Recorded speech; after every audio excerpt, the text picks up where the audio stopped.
Continuando o nosso curso de astrologia, nessa aula nós vamos estudar algumas noções de astronomia. Vamos estudar esse assunto tanto sobre uma perspectiva científica, como também uma perspectiva filosófica. Vamos estudar então aí o sistema solar, o sistema de coordenadas geográficas, o sistema de coordenadas celestes e o tempo.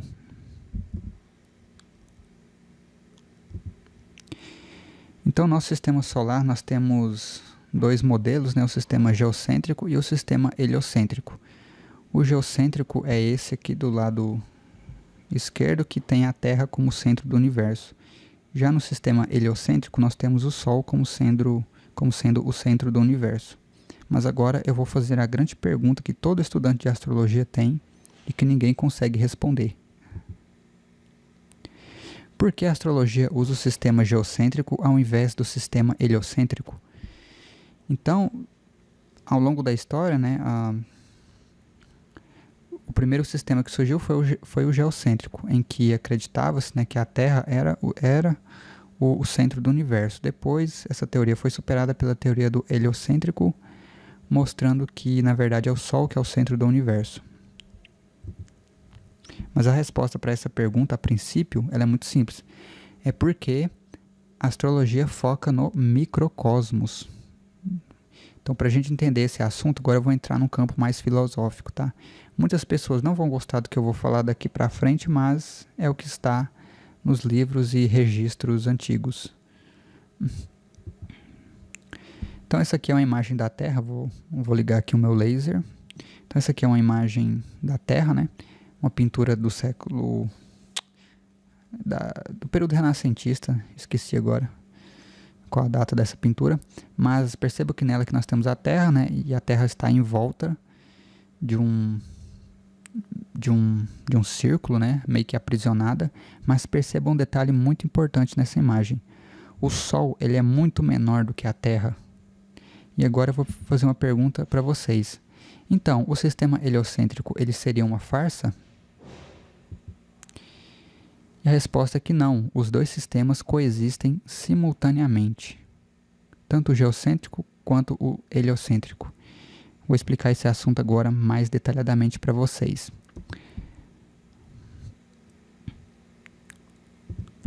Então nós temos aqui o sistema heliocêntrico, com o Sol como sendo o centro do universo. Porém, a função desse Sol, quando a gente estuda sobre uma perspectiva mais filosófica, na verdade não é de gerar o dia e a noite, mas sim de gerar um campo eletromagnético, né? Conforme vocês podem ver aqui por essas linhas, que dá a sustentação para os outros planetas. Então essa é a função desse Sol, mas vocês então poderiam se perguntar, ué, mas então cadê o Sol que gera o nosso dia e a nossa noite? Sob uma perspectiva filosófica, vamos dar um zoom aqui na Terra. Então a Terra, ela teria esse formato, tá? De acordo com a perspectiva filosófica. Vocês podem ver que a Terra ela é uma prisão, né? Que ela está rodeada aqui com gelo, então ninguém consegue sair daqui, tá? E a Terra é uma prisão. Ninguém entra, ninguém sai disso aqui. Isso aqui é uma cumbuca. Então, nessa imagem aqui agora percebam o seguinte, né? Nós temos aqui o Sol e a Lua dentro do domo, né? Dentro daquele espaço lá que eu mostrei para vocês. Só que percebam outro detalhe muito curioso nessa pintura. Nós temos aqui um outro objeto brilhante aqui do lado de fora. Então vocês poderiam se perguntar, será que isso aí é um Sol? Né? Não sei. Talvez. No nosso sistema solar, na nossa galáxia, né, a gente não é difícil ter dois sóis, né, um sistema solar ter dois sóis. Na verdade, quando a gente estuda nessas tradições esotéricas, na verdade essa teoria ela é bem comum até. Nós temos livros aí que relatam como seria uma experiência na quarta dimensão. Se na quarta dimensão a gente tem muitas vezes 3 sóis, a gente que vive no mundo de terceira dimensão, fazendo uma conta matemática e básica, a gente poderia sim ter 2 sóis, nada impede isso, tá? Então esse aqui, nessa pintura, poderia ser o Sol heliocêntrico, enquanto que esse aqui é o Sol geocêntrico, o que gera o dia e a noite. Então o Sol e a Lua, eles funcionariam nessa teoria dessa maneira, tá? Eles iriam gerar o dia e a noite nesse sentido. Essa imagem ela também ilustra um conceito muito importante, conceito esse que foi visto nesse desenho japonês chamado Fullmetal Alchemist Brotherhood. Brotherhood, para quem não sabe, significa irmandade.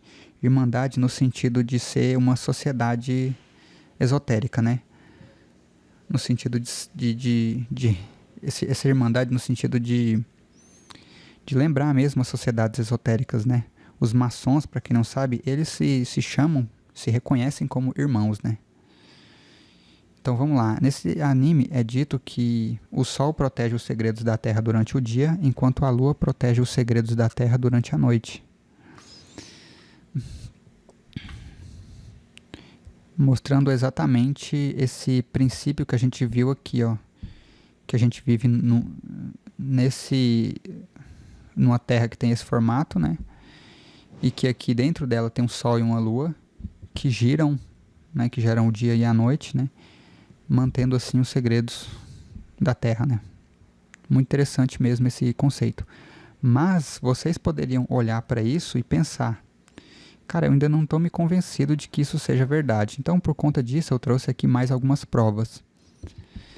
A primeira prova é essa imagem aqui, que ela foi, eu não sei qual o contexto dessa imagem, mas eu sei que ela foi tirada lá no museu da Alemanha, que mostra um modelo de terra onde a gente tem aqueles princípios sendo aplicados, né? Percebam aqui ó, onde eu estou com o meu laser, né? O meu apontador aqui a laser, que a gente tem aqui ó, um negócio redondo, né? E aqui a gente tem dois círculos gerando um formato de 8. Percebam também que nas sociedades esotéricas, né? Eu trouxe aqui um exemplo do Vale do Amanhecer. Logo na entrada você tem o Sol e a Lua no mesmo nível. O Vale do Amanhecer, que tem como missão espalhar o conhecimento esotérico também, né, no mundo. Eu trouxe aqui também esse artigo chamado que o modelo de mundo Kala Chakra não é mecânico. Kala Chakra, para quem não sabe, é um conjunto de textos tibetanos que descrevem como o cosmos funciona, bem como os ciclos planetários. Enfim, são textos bem interessantes, né? Vocês podem acessar esse artigo através desse link. Mas o que eu quero mostrar aqui para vocês é essa imagem aqui que se encontra no artigo, né? Então esse aqui é o mesmo artigo, né? Só para deixar claro.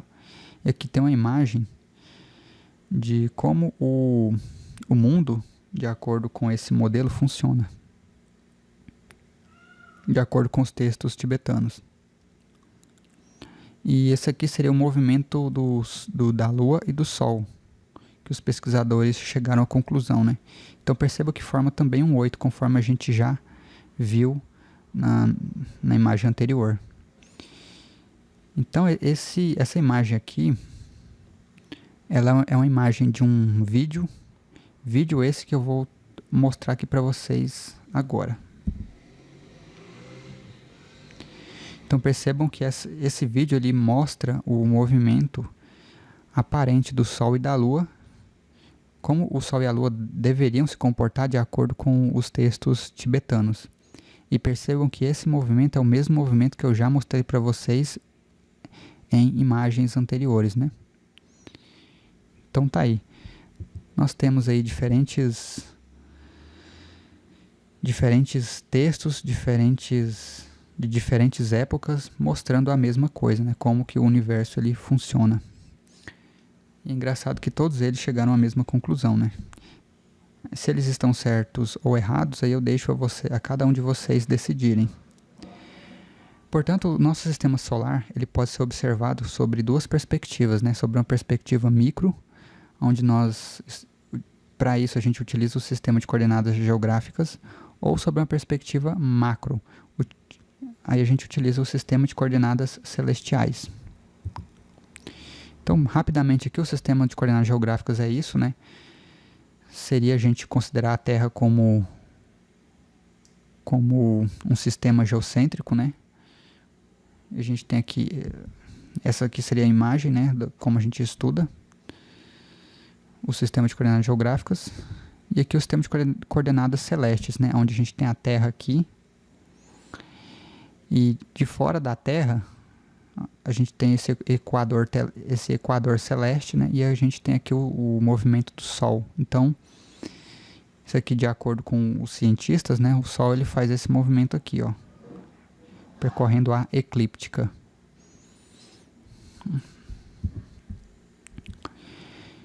Então vamos estudar agora o sistema de coordenadas geográficas.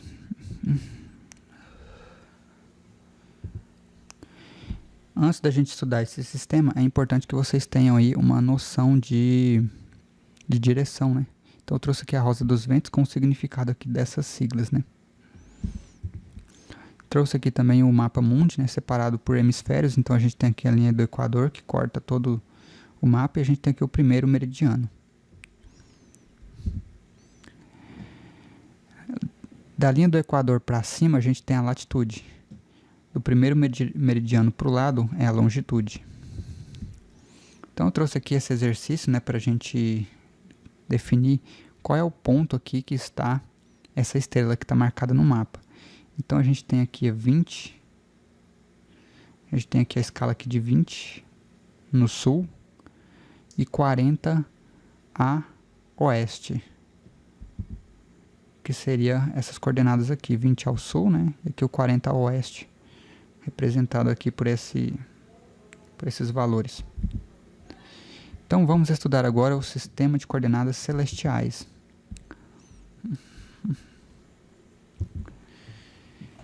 Esse sistema é basicamente o que vocês precisam saber sobre ele é isso aqui, ó. Perceba que lá no sistema de coordenadas geográficas tinha o Equador, né? A linha do Equador. Aqui a mesma linha ela é projetada para fora. A gente tem agora um Equador celeste. A gente tem aqui o ponto da eclíptica, né, onde o Sol ele percorre, tá? Mas basicamente é isso daqui que vocês precisam saber sobre esse sistema. Vamos ver agora sobre o tempo, muito importante também. Então, o tempo, quando a gente fala de astronomia, nós temos as fases da Lua, né? Antigamente o tempo ele era medido pelas fases da Lua. Depois, nós temos esse mecanismo aqui, que foi desenvolvido pelos gregos para medir o tempo. Depois veio o relógio solar. Depois nós tivemos o relógio de vela, né, onde a vela ia derretendo e marcava as horas. Depois o relógio de vela foi substituído pelo relógio de água. E agora eu pergunto para vocês, o que esses dispositivos tinham em comum? Eles registravam o momento aparente dos astros. Então, eles registravam, né, como que os astros aparentemente se moviam. Então, nós temos aqui a nossa mão, a gente também consegue ler o tempo pela mão, né? Onde nós temos aqui, ó. Nós temos aqui a latitude sendo representada aqui por esses 12, cada dedo aqui representa, né, os 12 meses do ano, dividido em 4 estações. Então a gente pode fazer essa analogia, né?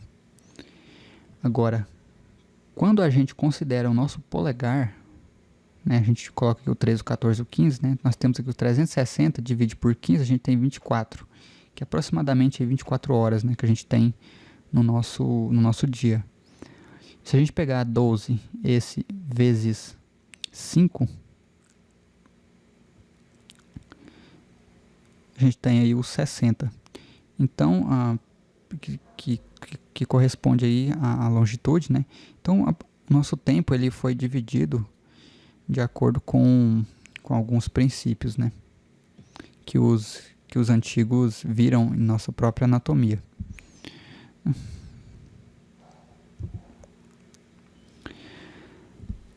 Nós temos aqui Esse mapa é um mapa de zonas do tempo, né, de fusos horários.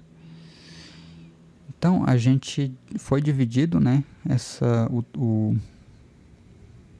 foi dividido aqui, né, em várias faixas, em vários fusos horários, né, o nosso mundo atual.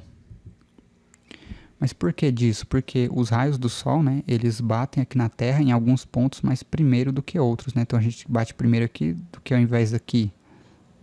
Então por isso que houve essa necessidade de se criar esses fusos horários.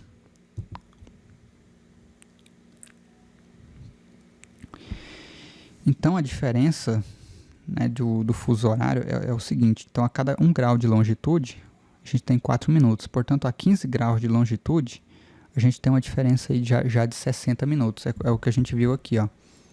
Então, por que tem... Aqui começa o marco zero, né? Então, conforme a gente anda para cá, a gente desloca 15 graus de longitude, a gente tem uma outra faixa de fuso horário. Para a gente conseguir calcular os mapas astrológicos, a gente precisa entender o que é o LMT, ou Local Mean Time.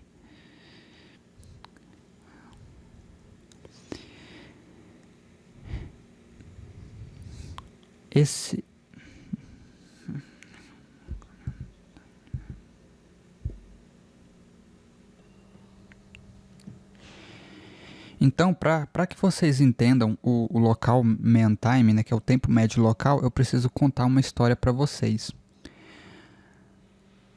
Vamos supor que vocês morem em Goiás e que a capital de Goiás, né, é Goiânia, atualmente. Vamos supor que não existe relógio, conforme a gente conhece hoje, né? Então, como que no passado as pessoas acertavam a hora de seus relógios? Eles utilizavam esse LMT. Então, as pessoas daquela região tem esse cálculo que elas faziam, né? E todo mundo daquela região acertava o horário de seus relógios de acordo com o horário da capital. Então, fazia-se o cálculo do LMT para a capital daquela região, daquele estado, daquele distrito, enfim. Fazia-se o cálculo para aquela região. As pessoas acertavam seus relógios de acordo com esse cálculo. Mas qual que é o problema do LMT? É que ele utiliza a longitude como parâmetro. E a gente viu que a longitude, ela varia, né? Conforme ela depende, esse sistema de cálculo de tempo, ele depende da longitude, né? E a longitude é diferente para cada cidade, para cada local. Então, com a invenção do século XIX das locomotivas a vapor, aconteceu um problema, onde as pessoas de uma região que tinham seus relógios acertados de acordo com o LMT daquela região, saíam das estações e chegavam na outra estação em horários completamente diferentes, ou às vezes ou adiantadas demais ou atrasadas demais. Então gerou-se esse problema. Para corrigir esse problema do LMT, criou-se as time zones, né? Os fusos horários, que são zonas aonde o tempo ele não muda. Então, você tem uma faixa, né, onde o tempo ele não muda, conforme a gente já viu anteriormente.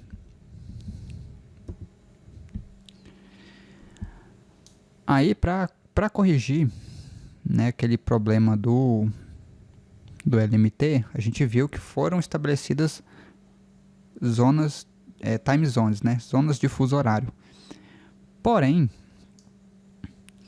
só estabelecer essas zonas não bastava, né? Todo mundo precisaria acertar agora seus relógios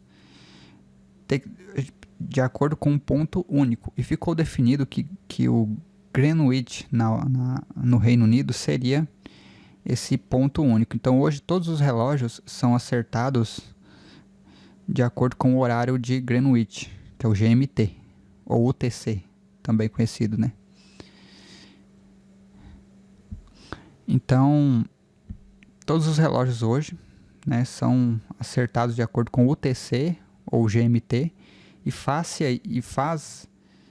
então uma correção de fuso horário, tá?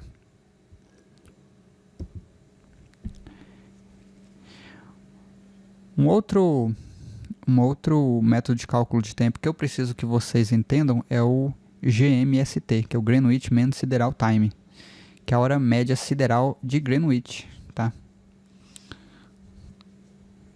Então tá aí a fórmula, importante também que vocês entendam o conceito, tá? Não a fórmula, mas o conceito por trás.